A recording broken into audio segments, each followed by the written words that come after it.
Olá, internautas aqui da TV 61. Estamos começando mais um programa O Direito Achado na Rua, aqui pela TV 61 e o Expresso 61. E eu tenho a grata satisfação de receber hoje a professora Lívia Gimenez. A professora Lívia Gimenez ela é adjunta do Núcleo de Estudos de Políticas Públicas e em Direitos Humanos, Sueli Souza Almeida, da Universidade Federal do Rio de Janeiro. Ela é doutora e mestre em Direito pela Universidade de Brasília, UNB, e graduada em Direito pela Universidade de São Paulo, a USP. Nós vamos conversar aqui com a professora Lívia Gimenez sobre os impactos das ações de retrocesso do governo Bolsonaro nos direitos das mulheres, começando pelo o desmonte, né, das políticas de promoção dos direitos das mulheres, né, o aprofundamento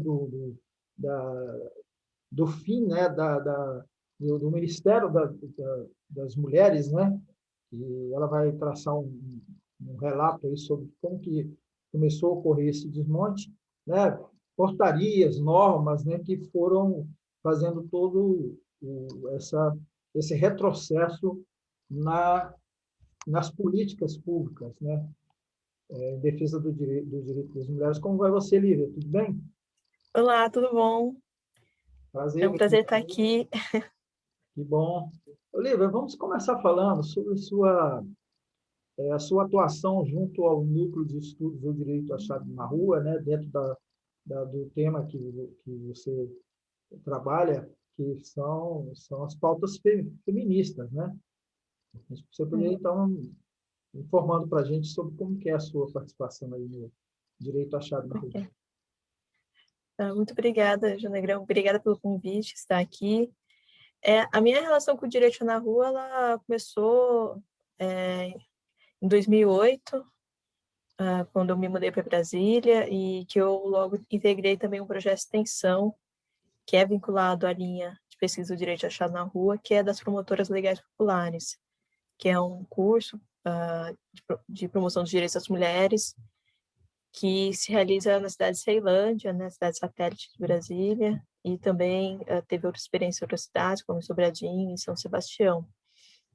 E o curso ele tem um caráter paulo freireano, de diálogo com as mulheres, construção de direitos, mas construção nesse sentido do direito a achar na rua, né, das mulheres se perceberem como sujeitos, de quem constrói os sentidos, né, dos direitos das mulheres. E por isso o projeto também ele atua de uma certa forma como também um movimento feminista popular. E bem, o meu mestrado foi em cima dessa experiência, mas meu doutorado já foi também estudando as políticas públicas específicas para as mulheres indígenas durante o período do governo do Partido dos Trabalhadores. Então, a minha relação dentro do Direito na Rua sempre foi os estudos feministas, e também uma pegada também dos estudos decoloniais, de pensamento latino-americano, voltado muito para a preocupação também dos direitos dos povos indígenas. Maravilha. Olivia, a gente está vivendo um momento de muito retrocesso, né, civilizatório, né, essas pautas morais, moralistas, né, e a gente vê um discurso que está aí, felizmente não está ganhando muito corpo, de confrontar, né, a luta feminista, né, de descaracterizar essa luta, né, a gente percebe que, sobretudo, os machistas da vida que a gente encontra por aí, sobretudo aqueles que orbitam as religiões fundamentalistas, né, que combatem a luta feminista dentro da pauta sexista, né, dentro dessa comparação machista, né, lá, patriarcal, né, do patriarcado. Então, eu queria que você analisasse um pouco isso, né, porque a luta das feministas é a luta por direitos iguais, né? Não é um confronto entre o homem e a mulher, ele não é um confronto sexista, né? Podemos dizer assim. Sim, também pelo direito à diferença, né? A gente poder ser diferente e não temos que nos igualar, né? Inclusive fisicamente e tal, né? Aos homens, né? Como modelo aí de humanidade. Mas se a gente olhar, assim, que são nos estudos feministas, que vai vir uma crítica, principalmente se você pegar a Silvia Federici, com o livro dela Caça às Bruxas, a gente percebe que compõe, né, o próprio processo de acumulação do capital também um controle dos corpos das mulheres em razão do seu papel reprodutivo, né, que quem vai produzir, né, a mão de obra, né, essa que vai ter um papel muito importante, né, para o desenvolvimento do capitalismo, são as mulheres. E aí você vê toda essa análise que ela faz da Baixa Idade Média, de que se entrelaça, né, esse processo de caça às bruxas, que nada mais é do que também um processo de controle dos corpos femininos, então, de proibição de práticas que eram tradicionais, relacionados a parto, ao abortamento, à medicalização. Você começa a ter leis que proíbem mulheres de parirem em casa, sem a presença de um homem. Então, você começa a ter esse controle por meio desse discurso também religioso e que cria, né, estereótipos, né, para o que são as mulheres e que vão controlando esse lugar. Então, a gente percebe com esse processo histórico, né, que o patriarcado, né, e aí a gente vai dizer que é também um cis heteropatriarcado, porque é um patriarcado que vai se constituir também a partir de uma relação familiar, que para ser reprodutiva, ela parte de uma heteronormatividade, né, da necessidade de ser um homem e uma mulher, a partir de corpos também cisgêneros, né, demarcados a partir de marcadores biológicos reprodutivos bem definidos do quem se aceita como homem, que se aceita como mulher. E a partir esses padrões vão ser muito importantes para definir quem tem poder e quem não tem poder nessa sociedade. Né? Então, quanto a outras sociedades, isso não é tão relevante, se a gente olhar alguns povos indígenas, existe uma divisão de tarefas entre homens e mulheres, mas não necessariamente uma hierarquização dessas tarefas, né? Uma desigualdade criada a partir dessa divisão de papéis. O que se tem, principalmente com a modernidade, é o que a Carole Petman vai chamar de um patriarcado moderno, né? Que, ao dividir a sociedade entre o que é o espaço público e o espaço privado, e esse espaço privado como o espaço da autonomia plena do homem, um homem branco, né, dono dessa propriedade, em que ele é soberano sobre tudo que está, né, nessa propriedade, então, não só sobre a terra, mas sobre as mulheres, as pessoas escravizadas, então, portanto, a população negra e as crianças, idosos e tal, né?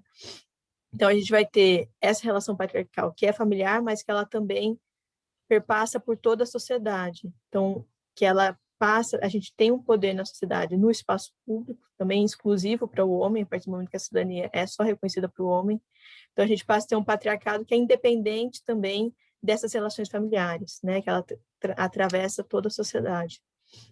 Então, é isso que a gente vai entender que esse poder ele se entrelaça, né? Como a Eliette Safioti fala, né? Como um nó com o racismo e com o capitalismo, né? É esse nó que conforma o Estado-nação moderno, né? E por isso que também quando a gente vai discutir também masculinidades, a gente percebe que existem masculinidades que são subalternizadas, né? A masculinidade negra, a masculinidade gay, ela não tem o mesmo tipo de poder que uma masculinidade branca e proprietária, né? Então a gente também vai reconhecer que também há uma diferença, que a gente está falando de uma centralidade do poder nesse modelo desse homem que é branco e proprietário. A história do... E Sim, pode desculpa. falar.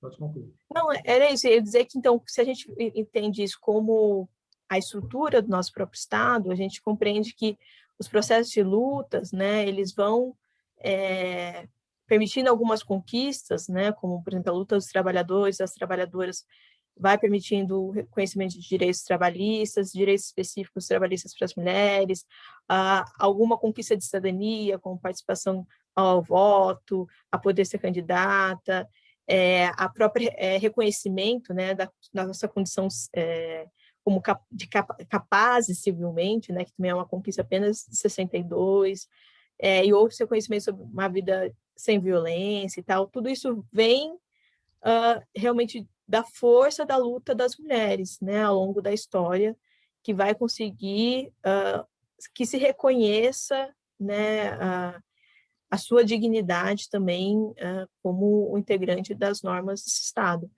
Mas isso não altera necessariamente a estrutura, né? A gente precisa de políticas públicas que realizem, né, esses direitos, mas a gente percebe que quanto mais avançam esses direitos, mais você tem também uma reação a eles, né? Uma reação conservadora ou reacionária de quem quer segurar o movimento e, portanto, é a transformação da sociedade, né? Eu falo que, assim, se com a queda do Muro de Berlim se sentiu que a ameaça comunista deu uma apaziguada, o que passou a ter foi uma ameaça feminista, né? E o discurso de perseguição de ódio às mulheres, ao movimento LGBTQI+, e muito atrelado também a um debate racista, né? Porque a questão racial, ela sempre laça aí de forma muito importante. A gente vai perceber que essas pautas, elas, como a Rita Segato fala, sempre lembra a gente, elas não são pautas de segmentos ou de grupos, mas elas são pautas realmente estruturais. São pautas que não tem como, não existe uma luta socialista sem ser uma luta feminista e antirracista. A gente percebe que essas coisas são entrelaçadas e que elas, por isso, precisam ser feitas de forma conjunta. Eu não queria pontuar antes é que tá essa questão, usando o seu termo, está entrelaçado, né? A nossa herança escravocrata e patriarcal, né? E que vem esse sentido da propriedade sobre o corpo da mulher, né? Sobre a mulher em geral, os corpos, suas ideias, né? Tudo dela, né? Lembrando que não faz 40 anos, um pouco mais de 40 anos, que esse branco colonizador aí, ele podia matar a mulher e evocar a legítima defesa da honra, né?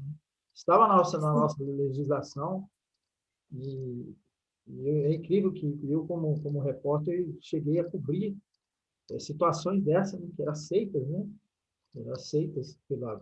E a luta das Na feministas... verdade, formalmente, apenas ano passado, né, o STF deu uma decisão tornando inconstitucional o argumento, né, no julgamento do júri, né, porque a questão da legítima defesa da honra sempre foi argumentativa, né, começou com o caso lá do Dock Street, pelo Evandro Lene Silva, que né, trouxe esse argumento que já era utilizado antes, mas ele trouxe uma força, em que pese ele tenha perdido força e constitucionalmente ser explícito, né, que isso não era cabível, porque na Constituição está presente a igualdade entre homens e mulheres, e está também a obrigação do Estado de coibir todas as formas de violência contra a mulher. Mesmo assim, muitos júris ainda esse argumento era utilizado e não tem essa coisa da soberania do júri, né? Então, havia uma dificuldade de derrubar a decisão, e ano passado só que o STF disse que esse era um argumento inconstitucional, e, portanto, os júris com esse argumento deveriam ser anulados. Então, é muito mais recente do que a gente imagina. Boa lembrança essa, né? Boa lembrança, mas eu gosto de ir lá nesse passado para dizer que a luta das feministas foi para acabar com esse tipo de coisa também, né? Mas a gente continua vendo aí o feminicídio muito forte, né? Crescente, que essa coisa do machismo tá muito estruturada ainda, né? Mas, Lívia, eu queria só a gente passar aqui para o ponto do desmonte das políticas de promoção dos direitos das mulheres no governo Bolsonaro, né? Esses impactos dessas ações de retrocesso nos direitos das mulheres. Queria que você analisasse para nós essa situação. Então, como eu estava falando, assim, a luta, né, das mulheres, elas foi um processo, né, que a gente foi construindo, né, e a Constituição Federal, ela trouxe realmente um reconhecimento de quase 80% das demandas que as mulheres apresentaram, né, a Maria Amélia Telles tem um livro que ela faz esse levantamento, né, teve emendas populares apresentadas pelas organizações feministas, mas a partir da década de 90, como todas as outras pautas sociais, né, a questão foi como realizar essas políticas. E a partir de muitas lutas, se conseguiu que se fosse criado no governo, né, do Partido dos Trabalhadores, em 2003, né, a partir de uma luta ali, uma conquista de um reconhecimento interna dentro do partido, da importância dessa pauta, e que, a partir do início do governo Lula, em 2003, foi criada a Secretaria de Políticas para as Mulheres com status de ministério. Né, e a Secretaria ela teve um papel muito relevante ao longo dos governos, né, do Partido dos Trabalhadores, de organizar as conferências nacionais de políticas para as mulheres, né, foram 4. Nem todas essas conferências eram debatidas, né, as conferências elas tinham essa organização de você municipal, depois estadual, e depois ter as delegadas no nível nacional, que construiu um plano nacional de políticas para as mulheres, né, tiveram 3 planos, e esses planos pensavam nas políticas para as mulheres de forma abrangente, né, não só a questão do enfrentamento à violência doméstica, mas todas as outras formas de violência, como também da questão do acesso ao trabalho, do acesso à educação, de uma educação não sexista, de como você transforma também a própria cultura, né, como a gente enfrenta, né, culturalmente também a questão do machismo. E ao longo desses anos, claro que, né, sempre foi um ministério que também não tinha já o maior orçamento, que tinha suas contradições internas, né? No meu doutorado eu tentei focar como uma dificuldade de tratar pautas étnicas, e mesmo raciais, como eu tinha algumas dificuldades de fazer isso que a gente chama de interseccionalidade, de pensar as mulheres na sua pluralidade, enfim. Claro que, porque 10 anos também é um processo de aprendizado, né, e que a gente está ainda construindo. Mas a gente teve um corte já muito cedo, né, no último ano do governo Dilma, né, com a pressão do golpe, né, e promovida pelo Eduardo Cunha, que era um grande representante desse fundamentalismo, né, que queria também tinha projetos de leis, né, que confrontavam principalmente a questão de direitos reprodutivos, tanto que as mulheres, né, uma das propostas era contra a pílula do dia seguinte, a gente teve aquele grande ato, pílula fica, Cunha sai, né, que era já um confronto mesmo com as mulheres que ele estava provocando ali, e de forma direta, né, conseguiu promover ali a retirada da nossa presidenta, que foi também um ato muito simbólico em termos sexistas também, né, tipo de como todo o processo se deu, Foi um golpe machista, em essência. foi um golpe muito sexista em vários sentidos, né? Que a gente pode ver todo o discurso, como ele foi montado, construído, enfim, de uma responsabilização da presidenta que nunca, né, era feita em relação aos homens e também a forma sexista de representar isso, né? Enfim, pela própria mídia e tal, né? Então ela mesma já estava sofrendo pressões de reduzir os ministérios, né, pela agenda neoliberal. Então, já naquela época já tinha uma discussão de diminuir as secretarias e formar um Ministério Único de Direitos Humanos. A gente tinha tanto a Secretaria de Políticas para as Mulheres, como a Secretaria de Promoção da Igualdade Racial e a Secretaria de Direitos Humanos. Eram cada uma separada, com o status de Ministério Único, e a proposta era juntar. No governo Temer já se deu um desenvolvimento para se juntar, isso então implica em corte de orçamento, em corte de priorização, já não se fez mais as conferências, o terceiro plano venceu e não se teve uma renovação, mas com o Bolsonaro, sem dúvida, aí a gente tem mais do que uma reação conservadora, mas uma reação realmente reacionária, né? No sentido de retirada de direitos, negação de direitos, mesmo aqueles constitucionalmente garantidos. Então, a gente tem um nível de retrocesso muito violento, que mostra, né, isso que a gente está falando, essa junção, né, de uma pauta que é neoliberal com conservadorismo, né, essa caçada que a gente vai dizer também, essa inquisição, sei lá, contra as pautas que envolvem exatamente direitos das mulheres, a população LGBTQI+, e também das pautas raciais e étnicas, o fato desse governo centrar, principalmente nesses 3 eixos, mostra como esses 3 eixos estão entrelaçados e são estruturantes. Né? Nada é ao acaso, né? Esse discurso ele vem realmente num pacote, assim, do que atende aos interesses de manutenção de um status quo, ou mais do que isso, né? De reacionarismo, né? De retornar a estados em que vários desses direitos não existiam. Então, a gente vai ver que, primeiro, uma grande pauta, né, que esse governo vai fazer, primeiro, transforma esse ministério no Ministério da Mulher, da Família, né, no singular, e dos Direitos Humanos. Então, já coloca essa priorização da pauta da família no singular, que é uma forma de negar, né? Então, você reforça essa ideia dessa família cis heteropatriarcal, que é essa de um homem com poder, né, sobre as mais pessoas da família, uma relação hétero. Então, que você nega, inclusive, também as questões da identidade de gênero e de sexualidade. E, então, você tem a partir desse discurso da família, vem uma gama, então, de outras propostas relacionadas a isso. Então, a gente vai ver que, primeiro, ponto A, né, é realmente uma caça aos direitos sexuais e reprodutivos.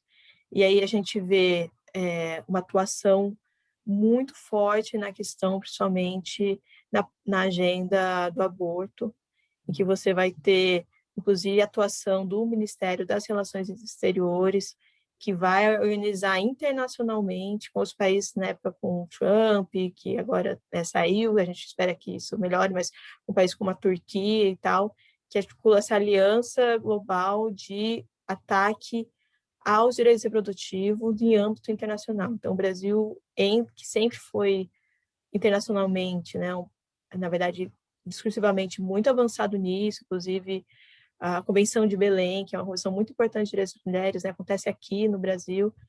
De repente, a gente muda, né, o país muda completamente de postura, vem, né, ao avesso e se transforma nesse baluarte de quem vai contra os direitos reprodutivos das mulheres. Aí a gente vê também a questão dos direitos sexuais, que se implica, inclusive, nas políticas públicas, principalmente. A gente tem uma negação, o confronto, na verdade, né, de uma promoção de uma educação sexual que dê consciência, né, para a população jovem sobre os seus direitos reprodutivos, que é algo, né, construído ao longo de décadas, né, de base científica e estudos sobre a necessidade dos jovens conhecerem o seu corpo para poderem primeiro, né, prevenir situações de violência e abuso sexual, de prevenir também gravidez indesejada, de permitir planejamento familiar. E aí o que você tem é uma troca de todo um programa estruturado e baseado, né, em evidências científicas por um discurso que só mera base religiosa, que você promove que as pessoas não queiram, esperem, né, o casamento para ter relações sexuais, né? Então, tipo, de você uma imposição, inclusive, de uma perspectiva religiosa sobre né, o momento que isso pode acontecer, sem nenhum tipo de, enfim, que fere a laicidade do Estado, fere também os direitos sexuais e reprodutivos das crianças e adolescentes. E aí, então, você tem também um corte orçamentário nas políticas das mulheres, mesmo de enfrentamento. Praticamente se reduz toda a política, né? O programa, quando a gente olha, o INESC fez um levantamento do plano plurianual 2020-2023, verificando as políticas, né, que existem. Então, quando ele olha para as políticas das mulheres, a gente vê que foi substituída o programa de promoção da igualdade e enfrentamento à violência por um outro programa com o nome Proteção à Vida, Fortalecimento da Família, Proteção e Defesa dos Direitos Humanos para Todos. E aí a gente vê que tem uma troca, né, isso que o INESC aponta, do enfrentamento à violência por fortalecimento da família, que é algo que nega, né, um dado que é aí mais do que explícito em todas as pesquisas, que o espaço da família é o principal espaço de ocorrência de violência contra as mulheres e crianças. Se a gente olhar os dados, por exemplo, de abuso sexual, se você olhar os dados de estupro, né, a maior faixa etária de incidência de estupro são contra meninas de 13 anos. E principalmente promovido 40% por somente pais padrastos, ou seja, por pessoas realmente que têm, inclusive, essa relação paterna e os familiares, né? Pessoas que têm uma relação familiar com essa criança. Então, quando a gente está falando de estupro no Brasil, a gente está falando, na verdade, de abuso sexual contra meninas. Isso que é o grande índice. E aí, quando a gente vai ver a questão da gravidez na adolescência, ela também não se dá meramente por uma vontade da menina, se ela quer ou não, né, engravidar ou fazer sexo. A gente vê que boa parte dessas gestações vem como decorrência desses abusos sexuais. Então, não tem a ver com, inclusive, com essa autonomia da vontade, né? Então, a forma de consciência, de discussão, de trazer essa consciência do corpo para as meninas é uma forma de garantir e prevenir esses abusos. É a única forma possível, né? E muitos deles fazem esse discurso que tem que deixar para a família, conscientizar e tal, mas é a própria família que abusa. Como que ela vai ser a responsável a fazer essa conscientização, né? Então, você precisa realmente do espaço da escola como esse espaço de prevenção, e que isso tem sido negado. E aí que a gente vê como os discursos são realmente muito hipócritas, né? No sentido que, então, ele vem e traz, dentro desse programa, também um dos objetivos, ele coloca que é ampliar o acesso e alcance das políticas de direitos com foco no fortalecimento da família, por meio da melhoria da qualidade de serviços de promoção e proteção da vida, desde a concepção da mulher, da família e direitos humanos para todos. E aí a gente vai ver muitos projetos, e aí não só do governo, mas também, inclusive, de deputados aliados, como a deputada Cristonieto, que é do PSL do Rio de Janeiro, que de 46 projetos de lei, 11, né, são delas, que tentam incluir essa frasezinha, né, do direito à vida desde a concepção, como uma forma de proibir todas as formas de aborto, inclusive as formas hoje previstas como legais, né, que nas situações de estupro, de microcefalia ou de risco de vida para a mulher. Então, aí a gente vê que, primeiro, então, você tem toda uma preocupação com a vida do feto, né, que ainda nem veio para o mundo, mas nenhuma preocupação de fato com essa criança, né? A gente não vê programas para realmente para a infância. Então a gente vê que tem desde 2016 tem tido uma redução drástica de recursos públicos destinados principalmente ao enfrentamento da violência sexual de crianças e adolescentes, e que chegou ao seu desaparecimento em 2019, né? São os dados do INESC. Então, assim, não há hoje orçamento para enfrentamento à violência sexual contra a criança e adolescente, há apenas todo esse discurso de proteção do feto por meio da proibição, né? E aí a gente vai ter portarias que vão tentar reduzir também o atendimento às mulheres em situações de aborto legal, que tentam destruir o programa que existia desde o governo Lula, né, que orientava, né, os hospitais como acolher, né, essas mulheres. Em 2019, a gente tinha 76 hospitais que acolhiam o aborto legal.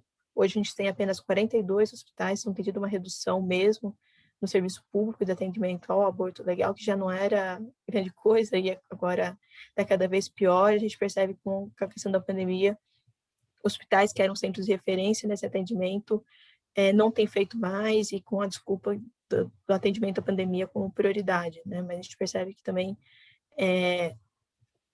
a questão, então, da saúde das mulheres, né, e da integridade das mulheres não é colocada, então, como uma prioridade conjunta. E aí isso tem consequências, e tem tido consequências drásticas mesmo para a vida das mulheres. Enquanto a gente tem tido um número, né, aterrorizante aí, né, em relação à pandemia, de 500 mil mortos. Então, claro que o isolamento social, como única medida, é uma medida muito importante que tem que ser feita e que tem que ser respeitada, mas conjuntamente tinha que ter tido políticas públicas de proteção e prevenção à violência contra as mulheres, que vão estar agora, né, dentro de casa, numa situação ainda mais vulnerável. Então, a gente já tinha uma situação anterior de precarização dos serviços de atendimento, principalmente nos casos de violência contra a mulher, altos índices de feminicídio, e o que a gente tem tido agora é um aumento considerável, inclusive de violência contra crianças, né, e adolescentes. Verdade. Olívia, estamos chegando ao final daqui da nossa conversa. Pena, né, porque está muito bom. E antes de passar para você fazer suas considerações finais, Eu queria lembrar que o programa O Direito Achado na Rua, ele é feito também aqui pela TV 61, em parceria com o site Sapicoá Rádio News, que está reproduzindo os nossos programas aqui em podcast e disponibilizando para todas as rádios do país. Então, deixei para as suas considerações finais, Lígia. Então, o que eu queria dizer é isso, assim, que eu acho que como movimento social, né, ao se reorganizar nas ruas e repensar uma agenda aí de enfrentamento, né, ao governo Bolsonaro, eu acho que é sempre importante a gente retomar, né, que essa agenda ela tem que ser exatamente uma agenda ante essas pautas neoliberais, mas que também seja uma pauta antirracista e antipatriarcal. Então, a gente precisa também, nos movimentos sociais, aprender que isso não é pauta só da luta das mulheres, ou do grupo LGBTQI+, ou da população negra. A gente precisa começar a integrar essas propostas e esses projetos numa luta comum e única, né? Se a gente quiser construir uma nova plataforma aí de futuro e de utopia aí, que a gente acho que nossas lutas não são só para as eleições de 2022, mas são um pouco mais distantes do que isso.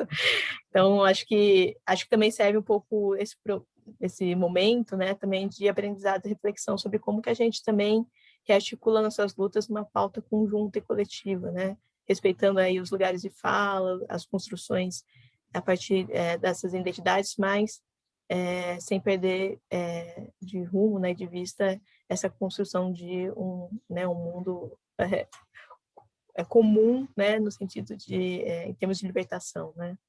Exatamente, libertação em todos os sentidos, né? A construção de um novo homem, um novo homem no sentido, né, que se fala, né, da luta política, de você ter uma nova sociedade, mas também um novo homem, né, que não seja machista, sexista, né? Sim, com uma masculinidade realmente não sexista, né? De a gente aprender que é possível também uma masculinidade não violenta, uma masculinidade também que saiba, que divide o cuidado, né? Que acho que a pandemia também trouxe um pouco isso, né? De a gente aprender que a questão do cuidado, ele também tem que ser socializado, né? A gente tem que viver uma pauta aí também de socialismo do cuidado, da divisão aí das tarefas, dos cuidados dos filhos, cuidar da casa, e que um novo mundo passa por isso também, né? Exatamente. Eu tenho 2 filhos, né? Um está com 27, outro vai fazer 13 daqui uns dias, e eu sempre presenteei meus filhos com bonecas. Já aprendi a Muito bem, cuidar, né? exatamente. Aprender a cuidar. E eu presentei sobrinhos também com bonecas, apesar de que alguns irmãos e sobrinhos não aceitam, mas eu insisto. Tem que aprender a cuidar. Lívia, obrigado. Vamos voltar em outra oportunidade aqui para a gente falar mais sobre essa pauta. Essa pauta é muito importante. Podemos convidar também, você convidar outras pessoas, né, outras mulheres, outros estudiosos, da sua escolha. Só acionar, a gente vai prosseguir, porque acho que essa pauta é prioritária na nossa luta por uma sociedade melhor. Obrigado, Com então. certeza. Eu que agradeço, Negrão, foi ótimo.